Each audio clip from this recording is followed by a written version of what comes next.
Eu tô gravando esse vídeo alguns dias depois do Dia do Orgulho Nerd, que sim, eu sei, é o dia da toalha por causa do Guia do Mochileiro das Galáxias e Douglas Adams. Eu sei, calma. Mas a grande mídia trata como Dia do Orgulho Nerd, certo? Então a gente tem a palavra nerd aqui, porque estamos numa época que é muito boa pra ser nerd, né? Você tem um ambiente muito favorável, você tem aí produtos para o nerd tá em evidência. A série de TV mais assistida da televisão americana, ou pelo menos a comédia mais assistida pela televisão americana, da última vez que eu chequei, era The Big Bang Theory, uma série que o cara tá toda hora com a camiseta do Lanterna Verde, né? Mas se você acompanhar sites nerds, né, sites de cultura pop, sites de notícias de nerd, que, sei lá, citando Omelete, Jovem Nerd, Judão e tudo mais, você vai ver que tem muito pouca notícia de mangá e anime. Em geral, o Omelete faz uma cobertura um pouco mais aprofundada de certas coisas, mas em geral, se sai notícia de Dragon Ball Z, de Cavaleiro do Zodíaco, eles postam. De resto, realmente não interessa o novo anime, a temporada e tudo mais. Ou, por exemplo, Prêmio HQ Mix. Se vocês estão ligados, o Prêmio HQ Mix é o prêmio brasileiro de publicação de quadrinhos no Brasil. Tanto quadrinhos produzidos no Brasil, né, quanto quadrinhos publicados no Brasil. O que inclui aí Marvel, DC, quadrinhos alternativos e tudo mais, e mangá. Só que esses prêmios raramente têm mangás e quase nunca ganha mangá. Um prêmio de 2 anos atrás, se eu não me engano, quando fez a pré-lista, não tinha nenhum mangá. E olha que é um ano que tinha Death Note Black Edition, Monster, 20th Century Boys, sabe? Muita coisa muito boa. Mas ficou completamente esquecido. Precisou uma galera na internet brigar, falar, porra, olha a quantidade de mangá. Mangá é metade dos quadrinhos em banca, praticamente. Ou pelo menos, sei lá, 40% dos quadrinhos em banca são mangá, sabe? Boa parte do que movimenta o mercado de quadrinhos no Brasil é mangá. Inevitavelmente, indubitavelmente é mangá. Mas é esquecido pelos especialistas e pelos caras que decidem ali, de cima pra baixo, digamos assim, o que é importante. Então precisou um pessoal brigar na internet para eles incluírem alguns, incluiu o 20th Century Boys, incluiu o Death Note Black Edition, incluiu acho que Prophecy, por exemplo, e nenhum deles ganhou até onde eu me lembro, né? E aí ficou lá todos os prêmios para as mesmas coisas de sempre. Então, você tem uma série de coisas que propicia você a ser um nerd super legal, e todo mundo que é estrela de internet é uma estrela nerd, né? Mas o otaku tá fora dessa equação. Porque o otaku não é o nerd. Quando você fala em nerd, você pensa em Marvel, DC, Star Wars, Tolkien, Harry Potter e games, né?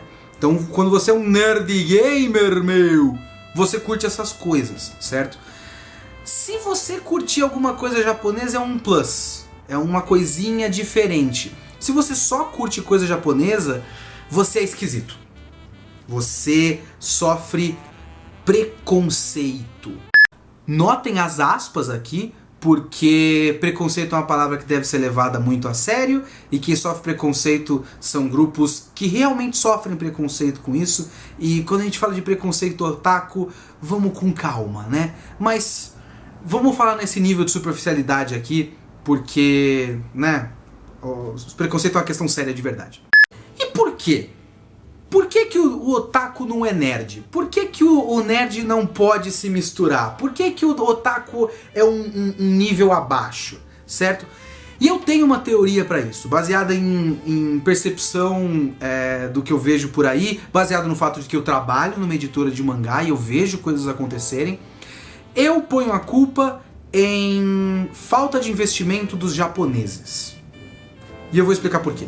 Nós tivemos uma boa época, uma época muito legal, lá do começo dos anos 90 até o começo dos anos 2000 pra anime. Porque ele passava na TV, muita coisa passava na TV.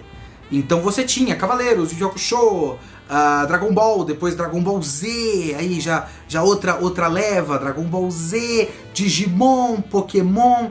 Teve toda essa época muito bacana, né? E essa época tinha muita coisa. Você tinha o anime na TV, você tinha produtos licenciados, você tinha o caderno, tinha a lancheira, tinha o bonequinho, Eu tive bonequinhos de... Eu acho que eu tive bonequinho até... Eu tive um bonequinho do Shurato e tinha bonequinho do Samurai Warriors. Essa era uma época muito boa. E tinha realmente coisas acontecendo. Tinha revistas sobre anime na banca, sabe? Tinha muita coisa acontecendo. Até que isso foi acabando, porque os horários infantis na TV foram ficando cada vez mais complicados, valia mais a pena colocar um programa que você podia entuchar de propaganda pra uma mulher de meia idade falar, pra você comprar Omo, né? Que dá mais dinheiro do que você comprar os direitos dos japoneses, que não são fáceis de se negociar, porque esses caras são um saco e eu sei. E aí acabou, o sonho acabou. E ele acabou mais ou menos na época que estava começando os filmes de super-herói. Lá para 2001, 2002, os primeiros filmes do X-Men e do Homem-Aranha surgiram. E esses filmes dos X-Men e do Homem-Aranha foram extremamente importantes. Vocês não fazem ideia de como eles foram importantes. Eles foram o começo de tudo, certo? Pessoas vão falar que teve o Blade antes, ou que teve o Superman em 1970, mas essas coisas não começaram realmente tendências, né? Eu vejo a tendência começando com X-Men e Homem-Aranha. E da parte dos americanos, sempre teve uma preocupação com a marca. Sempre teve isso. Você sempre teve produtos, você sempre teve várias mídias diferentes, certo? E sempre teve os quadrinhos, desde sempre, né? Você tem fãs muito velhos de quadrinhos, de herói, por aí, né? Que liam os quadrinhos lá nos anos 70, digamos. E aí com esses filmes a coisa cresceu. E o controle de marca e o controle da ideia dessas marcas, pela parte dos americanos, é muito mais forte e muito mais inteligente, certo? Então, com o boom dos filmes de herói, você precisa fazer com que as pessoas vão ao cinema assistir esses filmes, que no fim das contas são a coisa que mais dá dinheiro, assim, diretamente, né? Então você entuxa o mercado de tudo que é possível da sua marca. Por exemplo, essa camiseta que eu tô vestindo agora, que eu tô vestindo de propósito para dar esse exemplo, eu comprei na Renner. Não é loja nerd, não é importado, até porque não é lá aquelas coisas essa camiseta, não é nada disso. É a Renner, a loja de roupa mais comum que existe depois da C&A. A C&A também tem. Se eu não me engano, eu já vi camiseta da Liga da Justiça na C&A. Então, se tem na C&A, meu amigo, se tem na C&A, é porque o bagulho tá com um trabalho muito forte. Além do controle de marca e da ideia de que isso tá por toda parte, você tem celular, você tem camiseta, você tem caderno, tem tudo isso, você também tem uma manutenção da história e da memória dos quadrinhos americanos. 2 exemplos que eu tenho na minha mão aqui. Isso aqui é meu, que eu descobri que eu tinha faz uns dias.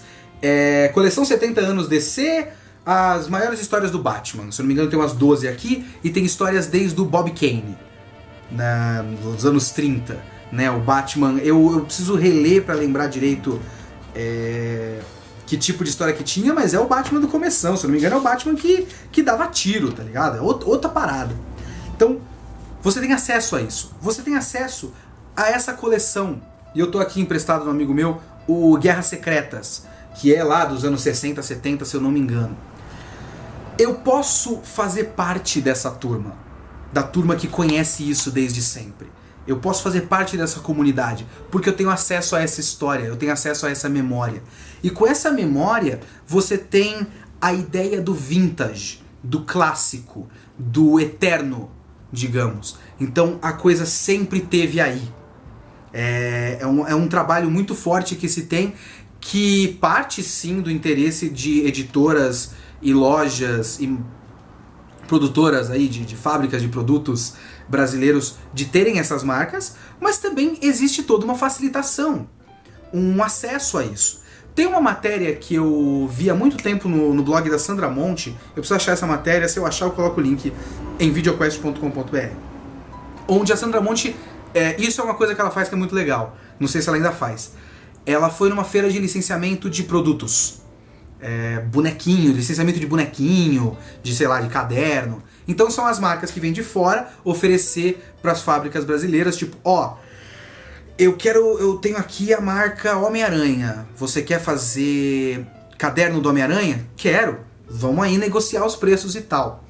E você tinha negociação de coisas muito pra frente. Isso era antes, por exemplo, daquele, se eu não me engano, se eu não tô maluco, era antes daquele desenho do Thundercats que teve recente. E já tinha negociação de bonequinho do Thundercats, quem ia distribuir esses bonequinhos no Brasil. Acho que 1 ou 2 anos antes desse desenho sair, e ele saiu no SBT, né? Teve a transmissão desse desenho no Brasil. E teve o licenciamento, e eu lembro de bonequinho na loja. E a Sandra Monte reportou especificamente que ela não viu nada, ou quase nada, japonês. Não tinha nenhuma representante japonesa no Brasil para as empresas chegarem e dizer, ah, bacana esse bagulho aí, esse Nanatsu no Taizai. Eu posso ver esses bonequinhos desse moleque loiro, dessa menina peituda? Como é que a gente faz para vender bonequinho disso aí? Tem o desenho? Cadê o desenho? Lógico que esse é um exemplo de coisa atual, não de 2 anos atrás, vocês entenderam. E é aí que entra a má vontade, eu não sei se é essa a palavra, mas eu vou colocar por enquanto a má vontade japonesa, a burocracia japonesa, a desconfiança japonesa, a falta de... o fechamento japonês, certo? Eu trabalho na editora JVC. Eu sei como é tentar fazer coisas legais e não poder. Eu sei o que é mandar propostas bacanas e eles falam não. Por quê? Não. É mais ou menos assim que funciona quando tenta se fazer alguma coisa com japoneses, certo? Você não vê desenho na TV aberta mais, desenhos japoneses, certo? Você tem as editoras fazendo um esforço do caralho pra colocar as coisas aqui, tentando fazer o timing ficar certo pra essas coisas. Você tem o Crunchyroll, que é provavelmente a única maneira, tem um certo esforço do Netflix, mas a única maneira de verdade de fazer, de anime chegar aqui por um esforço realmente para o anime, é do Crunchyroll. Mas, por exemplo, ficaria muito mais fácil de por exemplo, Crunchyroll ou uma editora de mangá colocar propaganda no metrô dos mangás, se chegasse a editora japonesa e falar, então, a gente quer mesmo que o One Piece pegue aqui no Brasil. Toma aí tanto dinheiro, vocês vão colocar cartaz em tudo quanto é canto. Poderia ter isso, não tem. Tipo, ó, beleza, a gente quer que a marca, sei lá, Yokai Watch, ó um bom exemplo aí, Yokai Watch, que é o novo Pokémon lá do Japão, certo? A gente quer que o Yokai Watch pegue, então a gente vai colocar o desenho na TV, a gente vai vender os bonequinhos, a gente vai vender o jogo de videogame do 3DS e vamos ver qual editora tá interessada no nosso mangá. Não tem. Você tem que chegar no cara, bater a porta, pelo amor de Deus, me dá esse mangá! E eles, a gente vai ver, e aí o tempo passa, e as pessoas esquecem, eles, não, tá bom, publica o mangá aí, foda-se, sabe? Não tem isso, não tem um esforço por parte de lá para que as coisas se facilitem aqui. Existe um esforço daqui, que é muito complicado, além do que a gente esbarra num público otaku que não gosta muito de gastar dinheiro. Tem essa coisa também, porque o público do mangá, dos comics americanos é um público mais velho que trabalha. O público do mangá e anime tem os caras mais velhos, mas boa parte é uma molecada que não tem dinheiro e não quer gastar o dinheiro que tem.